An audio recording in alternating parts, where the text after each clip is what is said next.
যাও।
অভিযুক্ত পুলিশ ও ক্ষমতাসীন দলের সন্ত্রাসীদের আটক ও হত্যা মামলা দায়ের করতে হবে।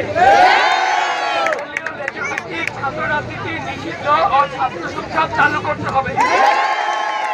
অবিলম্বে সব শিক্ষা প্রতিষ্ঠান ও হলগুলো খুলে দিতে হবে এবং আন্দোলনে অংশ নেওয়া সব শিক্ষার্থী যেন একাডেমিক এবং প্রশাসনিক কোনো হয়রানির শিকার না হয় তা নিশ্চিত করতে হবে। আপনারা জানেন এই 9 দফা দাবিতে আমাদের যে ছাত্র ভাইয়েরা সেখানকার সমন্বয়কদের আটক করা হয়েছিল, তারা ছাড়া পেয়েছে। আমাদের চোখের সামনে কি ভেসে ওঠে না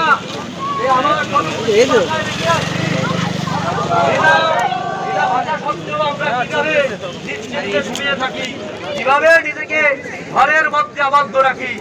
আমার ভাইয়েরা রক্ত দিচ্ছে, আমার শিক্ষকেরা রক্ত দিচ্ছে, হয়রানি শিকার হচ্ছে, মারা যাচ্ছে, তারা বুলেট খাচ্ছে, কিন্তু আমরা সামান্যতম একটু রাস্তায় এসে প্রতিবাদ জানাতে পারি না। এটা আমাদের ব্যর্থতা।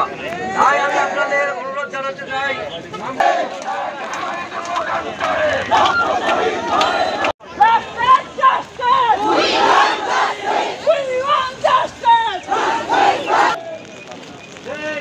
আমাদের চোখের সামনে কি ভেসে ওঠে না